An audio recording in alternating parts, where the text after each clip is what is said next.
Hi everybody, my name is Amy. Today in this lesson, I wanna talk about thyroid agitated. Agitated sura bale. Agitated sura ga bamalo soyin nama videtana. Nama videtana ga describes or get more information about noun or pronoun. Now, nama ho pronoun ni information ni gu tu ga po bi do teacher on pho pya be de sakalong ni ga agitated ဖြစ်တယ်ဒီနေ့တော့ Amy thyroid agitated မျိုးစားတွေကို Amy ရှင်းပြပေးတော့မှာဖြစ်ပါတယ်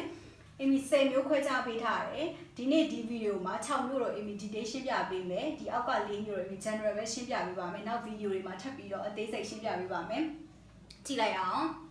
ပထမဆုံးတစ်ခု proper adjective က found from proper noun and modified noun and pronoun သူက noun နဲ့ pronoun တွေကို modify လုပ်ပေးပြီးတော့သူက proper noun ကနေပြီးတော့လာတယ်ပေါ့နော် example ကြည့်ရအောင် food အစားအစာဆိုရင်ဘယ်လိုအစားအစာလဲ Thai food လား Korea food လား Japan food လား music ဆိုရင် K-pop music လား rock လား hip hop လား language ဆိုရင် English လား Spain လားဒီစရှိသဖြင့်ဒီတိတိကျကျဖော်ပြပေးတဲ့စကားလုံးတွေပေါ့ ocean ဆိုရင်လည်းဒါ Atlantic လား Pacific လားဒီ perfume ဆိုရင်လည်းသူကဒီ Chanel လား Victoria Secret လား Ski လားဒီစရှိသဖြင့်တိတိကျဖော်ပြပေးတဲ့စကားလုံးတွေက proper adjective ဖြစ်တယ် example စမ်းနဲ့ကြည့်အောင်ပို့ပြီးနားလည်တော့ I live in Burma and I love Burma food ငါကဗမာနိုင်ငံမှာနေပြီးတော့ဗမာအစားအစာတွေကြိုက်တယ်အရှိကဗမာက proper noun ဖြစ်တယ်အနောက်ကဗမာ food ကကြတော့ proper adjective ဖြစ်တယ်အဲဒါကြောင့်အပေါ်မှာပြောပြထားတာ proper noun ကနေပြီးတော့လာတယ်ဆိုတာနော်အခုThe English language is widely spoken in the world ဆိုတော့ကမ္ဘာမှာ English ဘာသာစကားကိုကြဲကြဲပြန့်ပြန့်သုံးကြတယ်ပြောဆိုကြတယ်ဘယ်လိုဘာစကားလဲဘာသာစကားလဲ English language က proper adjective ဖြစ်တယ်နောက်ခုဆက်ကြည့်ရအောင် descriptive adjective ကကြတော့ used to describe different quality of the noun or pronoun noun ဒါမှမဟုတ် pronoun တွေရဲ့မတူညီတဲ့ quality တွေကိုသူက describe လုပ်ပေးတယ် adjective က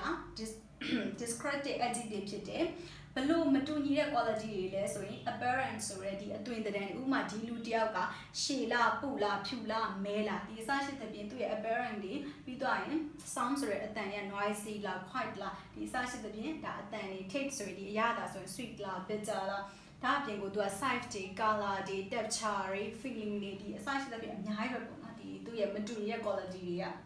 example အင်းပြပြပေးထားပါတယ် handsome တို့ quiet တို့ sweet တို့ right smooth တို့ black have and so ပေါ့နော်အစားရှိတဲ့ပြင်စကားလုံးတွေကဒါ descriptive adjective တွေဖြစ်တယ် example ကြည့်အောင် Bella is an attractive woman Bella ကဘယ်လိုမိန်းမမျိုးလဲ attractive woman ဆွဲဆောင်မှုရှိတဲ့မိန်းမမျိုးမိန်းမတစ်ယောက်ဖြစ်တယ် Bella ကဆွဲဆောင်မှုရှိတဲ့မိန်းမတစ်ယောက်ဖြစ်တယ်ဘယ်လိုမိန်းမမျိုးလဲ attractive woman ဒီ woman ဆိုတဲ့ noun ကိုဘယ်လိုလူလဲဆိုတာတိကျဖော်ပြပေး attractive က descriptive adjective ဖြစ်တယ်သူရဲ့ quality ကိုဖော်ပြပေးတယ်နောက်ကိုရှိသူက bought ဆိုဝယ်ခဲ့တယ် and expensive ကဘယ်လိုကားမျိုးလဲဈေးကြီးတဲ့ကားတစ်စီးကိုဝယ်ခဲ့တယ် and is the expensive ကဒါ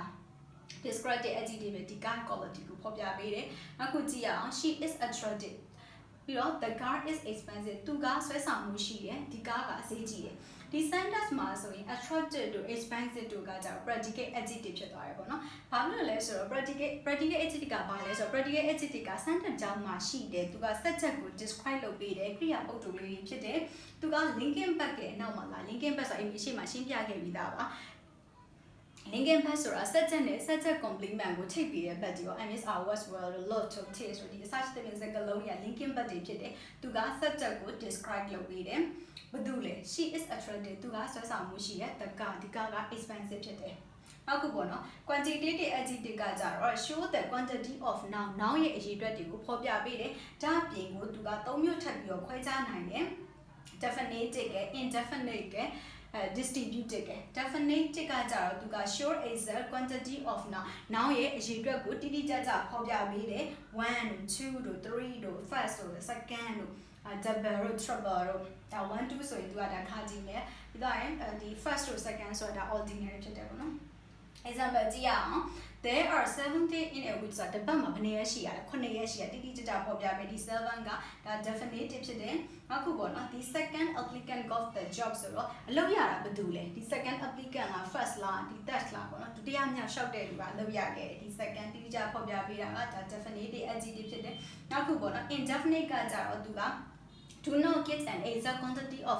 now ရဲ့အရေးအတွက်ကိုတိတိကျကျတော့မဖော်ပြပေးတယ်မဲ့ general တော့ဖော်ပြပေးတယ် sun တို့ manage တို့ fuel တို့ energy အစသဖြင့်စကားလုံးတွေက definite တွေဖြစ်တယ် example ကြည့်ရအောင် she has bought sun at from the shop သူကဒီဈေးကနေပြီးတော့ကျုပ်တချို့ကိုဝယ်ခဲ့တယ်ကျုပ်က10လုံးလို့လည်းမပြောဘူးတိကျ15လုံးလည်းမပြောတော့ကျုပ်တချို့လို့ပဲပြောဒီ sun ကဒါဒီ indefinite adjective ဖြစ်တယ်နောက်တစ်ခုက many business were affected by the recent downturn မကြသေးရင်ကစီးပွားရေးဒီကျဆင်းမှုကြောင့် many business ဆိုလုပ်ငန်းစီးပွားရေးလုပ်ငန်းတော်တော်များများကိုသူကထိခိုက်သွားတယ်ပေါ့အကျိုးသက်ရောက်သွားတယ်ဆိုတော့ဒီဘယ်စီးပွားရေးလဲဆိုတော့တတိကျမဖော်ပြဘူး many business ဒီ many ကဒါ indefinite adjective ဖြစ်တယ်နောက်တစ်ခုပေါ့နော်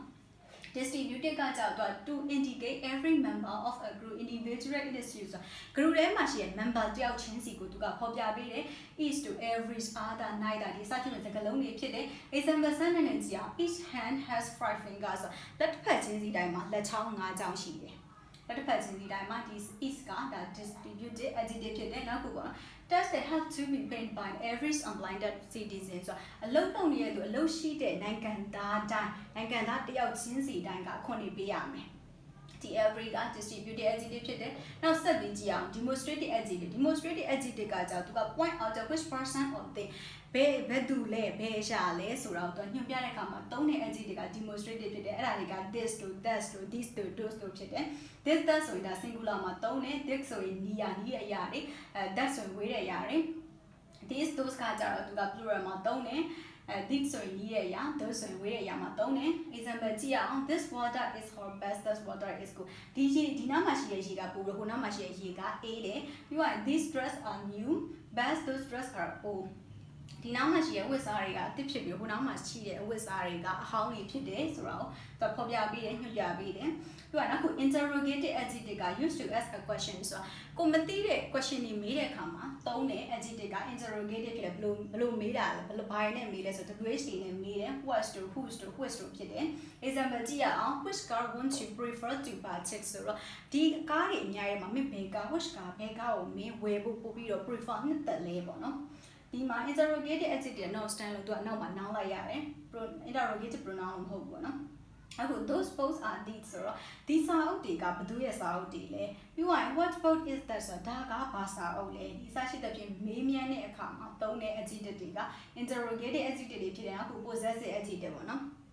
possessive adjective ကကြတော့သူက just before noun to show ownership ဆိုတော့သူက noun ရဲ့အရှိမနေတယ် ownership ဖြစ်ကြောင်းကိုပိုင်ဆိုင်ကြောင်းကိုသူကပြတယ် adjective တွေက possessive adjective တွေဖြစ်တယ် mine တို့ your တို့ his her our it their ဒါတွေက possessive adjective တွေဖြစ်တယ် example ကြည့်ရအောင် I forgot my key at home အိမ်မှာငါ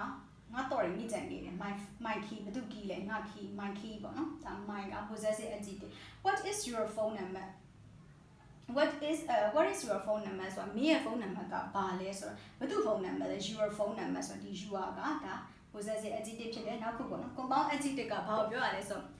compound adjective က contain two or more words joined by hyphen ပေါ့သူကဒီ compound adjective ကနှစ်ခုဒါမှမဟုတ်နှစ်ခုထပ်ပိုတဲ့စကားလုံးတွေပေါင်းထားတယ်ဂျားထဲမှာ hyphen ခံပြီးတော့ပေါင်းထားတဲ့စကားလုံးတွေက compound adjective တွေဖြစ်တယ် example ဒါ middle eight တို့ five star တို့ well known တို့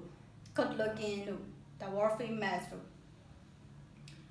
high spirited တို့ဒီအဲ့ဒါတွေကဒါတွေက compound adjective တွေဖြစ်တဲ့ example ဆန်းတဲ့ကြောင့်ဒီစောက်ပြမယ်ဆိုရင် Taylor Swift is a world famous singer Taylor Swift ကကမ္ဘာကျော်ဒီအဆိုတော်တယောက်ဖြစ်တယ်ပေါ့နော်နောက်ခုပေါ့နော် degree of adjective ကတော်တော်များများသိပါ comparative တို့ superlative တို့ example ပေါ့မြန်တာfast ဆိုတာမြန်တော့ faster ပိုပြီးမြန်သွားပြီ faster ဆိုတာအမြန်ဆုံးပေါ့နော်ဒီအစရှိတဲ့ပြင် beautiful ဆို more beautiful most beautifulအစရှိတဲ့ပြင်စကားလုံးတွေပေါ့နော်ဒါတွေက degree of adjective တွေဖြစ်တယ်တပိုးရေးပေါ့ဒီစကားလုံးတွေကဒါသူက example sentence နဲ့တိစောက်ပြမယ်ဆိုရင်ဥပမာပေါ့ the dog is faster than the elephant ဆိုတာဒီခွေးကဆင်ထပ်ပို့ပြီးတော့ပြေးမြန်နေဒါအပြင်ကို the horse is the fastest ဆိုတော့ဒီ၃កောင်ဒီတတဝါ၃កောင်လေးမှာမြင်းကအပြေးမြန်ဆုံးစာစီတဲ့ပြင်ဒါ sentence လေးတိစောက်လို့ရတယ်အခု article adjective ဆို article တွေက and there ဖြစ်တယ်သူကအနောက်မှာ noun လိုက်ရတယ်ပေါ့နော် example sentence တိစောက်ပြမယ်ဆိုကိုမြင်တာအောင်လို့ I saw an old man and a dog in the back ဆိုတော့ငါမြင်ခဲ့တယ် ဒီပန်းချံဘယ်ပန်းချံလဲဒီပန်းချံမှာလူဝိုးကြီးတစ်ယောက်ရယ်ခွေးတစ်ကောင်ရယ်မြည်ခဲ့တယ်လူဝဘယ်နှစ်ယောက်လဲတစ်ယောက်ဆိုရယ်ဒီ an o man ဆိုတာ an သုံးတာဘာလို့လဲဆိုတော့အရှိမ o ပေါ့နော် o ရဲ့အရှိမသူကဒီ o man ကိုသူပြမယ်ဆိုရင်ဒီ vowel တရရဲ့အရှိမသူက an သုံးอ่ะ an ပေါ့နော်ဒီ an သုံးရတယ်အဲ့တော့ဒီ an o man ပြီးတော့ dot ကကြ a dog ဆိုခွေးတစ်ကောင်ဘယ်နှကောင်လဲခွေးတစ်ကောင်ဒီအစရှိတဲ့ပြင် noun ရဲ့ information ကိုပြတဲ့စကားလုံးတွေတိကျအောင်ပြီးတဲ့စကားလုံးတယောက်ဖြစ်ချောင်ပြတဲ့စကားလုံးတွေဒါ article adjective တွေဖြစ်တယ်နောက်ခု coordinating adjective ကကြတော့သူကဒီ sentence တစ်ကြောင်းထဲမှာပဲ multiple adjective ပေါ့နော်ဒီ adjective ဘောင်းစုံကိုသူက and တွေ object comma တွေခံပြီးတော့သူကဟိုရေးထားတယ်ပေါ့အဲ့ adjective တွေအကုန်လုံးကကြတော့သူက same describe same noun တူညီတဲ့ noun ခုတွေပဲဖော်ပြပြီး adjective တွေကဒါ coordinating adjective တွေဖြစ်တဲ့ example ဆက်နဲ့ MT ဆောက်ပေးထားတဲ့ပိုးမြင်တာအောင်ဆိုပြီးတော့ I had a happy lovely and well behaved dog ဆိုတော့ငါမှာပျော်ရွှင်တက်ကြပြီးတော့လိမ္မာရေးကြရှိတဲ့ခွေးတစ်ကောင်ရှိတယ်ဘလို့ခွေးမျိုးလဲပျော်ရွှင်ပြီးတော့တက်တက်ကြွကြလည်းရှိတယ်သူကလိမ္မာရေးကြရှိတဲ့ခွေးလေးပေါ့နော်အဲ့တော့သူကဒီရှိတဲ့ညဒီ sentence ထဲမှာရှိတဲ့ multiple adjective တွေအကုန်လုံးကဒီ noun တစ်ခုတည်းကိုပဲသူက describe လုပ်ပေးတာအဲ့ဒီအခြေအနေမျိုးမှာဆိုရင်ဒါက coordinated adjective တွေဖြစ်တယ်အစအဆုံးအမိတစ်ခေါက်ပြန်ပြောပြပါမယ် proper adjective ဆိုတာကသူကဥပမာပေါ့အစားအသောက်ဆိုလဲဒါဒီ Thai food လား India food လားဒါဘလို့အစားအစာလဲဆိုတော့တိတိကျကျဖော်ပြပေးတဲ့စကားလုံးတွေကဒါ proper adjective တွေဖြစ်တယ်နောက်ခု descriptive adjective ကကြတော့နောက်ဒါမှမဟုတ် pronoun တွေရဲ့မတူညီတဲ့ quality တွေကိုဖော်ပြပေးတဲ့အခါမှာသုံးတဲ့ adjective တွေက descriptive adjective ဖြစ်တယ်နောက်ခု quantitative adjective ကကြတော့သူကnoun ရဲ့အရေးအတွက်တွေဖော်ပြပေးဒါပြင်သူသုံးမျိုးထပ်ခွဲကြနိုင်တယ် definitive ကကြတော့သူကတိတိကျကျ noun ရဲ့အရေးအတွက်ဖော်ပြပေးတယ် indefinite ကကြတော့အရင်တော့ဖော်ပြပေးဒါပေမဲ့သူ general ပဲဖော်ပြပေးတိကျမဖော်ပြပေးဘူးပြီးတော့ distributed ကကြတော့ဒီ group ထဲမှာရှိတဲ့ member တယောက်ချင်းစီတိုင်းသူကညွှန်ပြပေးတယ်ဖော်ပြပေးတယ် adjective က distributed adjective ဖြစ်တယ်နောက်ခု demonstrative adjective ကကြတော့ဒီလူလားဟိုရလားဒီဟာလားဆိုတော့ဖော်ပြပေးညွှန်ပြပေးတဲ့ adjective တွေကဒါ demonstrative adjective တွေဖြစ်တယ် interrogative adjective တွေက question တွေသုံးတဲ့အခါမှာအသုံးပြုတယ်ဒီ WH question နဲ့မေးတဲ့အခါမှာဒါအသုံးပြုပြီးမေးတဲ့ဒီ adjective တွေကဒါ interrogative adjective တွေဖြစ်တယ် possessive adjective ကကြတော့သူကဒီ noun ရဲ့အရှိမရှိတယ်ဒီပိုင်ဆိုင်ကြောင်းကိုပြတယ်ဒီစကားလုံးတွေကဒါ possessive adjective တွေဖြစ်တယ် compound adjective ကကြတော့နှစ်ခုဒါမှမဟုတ်နှစ်ခုထပ်ပိုတဲ့ verb တွေကို hyphen ခံပြီးတော့ပေါင်းထားတယ်ဒီစကားလုံးတွေကဒါ compound adjective တွေဖြစ်တယ် degree of adjective ကကြတော့ပို၍ဆိုတာ comparative တို့ superlative တို့ဒီစကားလုံးတွေပေါ့ဒီ degree တွေပေါ့နော်ပို၍လှတော့ဒါအလှဆုံးဒီဖော်ပြတဲ့စကားလုံးတွေဒါ degree of adjective တွေဖြစ်တယ်article adjective ကကြတော့ an they သူရဲ့နောက်မှာ noun လိုက်တယ်အဲဒီ adjective တွေဒါမှမဟုတ်တစ်ခါလေးကြာချို့တွေကarticle ပြီးတော့ adjective ပြီးမှ noun လိုက်တဲ့ဟာတွေလည်းရှိရပါတော့ဒါတွေ article adjective တွေဖြစ်တယ် coordinated adjective ကကြတော့ sentence တစ်ခုထဲမှာမတူညီတဲ့ဒီ adjective multiple adjective တွေက multiple adjective တွေကိုသူက comma တွေ and တွေ or တွေခံပြီးတော့သူကဟိုသုံးထားတယ်အဲ့ဒီ adjective တွေအကုန်လုံးကဒီတူညီတဲ့ same noun ပေါ့တူညီတဲ့ noun တစ်ခုတွေကိုသူက describe လုပ်ပေးတယ်ဆိုရင်ဒါကအဲ့ဒါ coordinated adjective တွေဖြစ်တယ်လောက်ဆိုရင် hero adjective ကိုနားလည်မယ်လို့အမိထင်တယ် If you like this video, please make sure give us a thumbs up. If you have any question or comment, fill in the comment section at this video. Don't forget subscribe to the channel if you haven't already. I hope this lesson useful to your learning and thanks for watching this video and see you bye.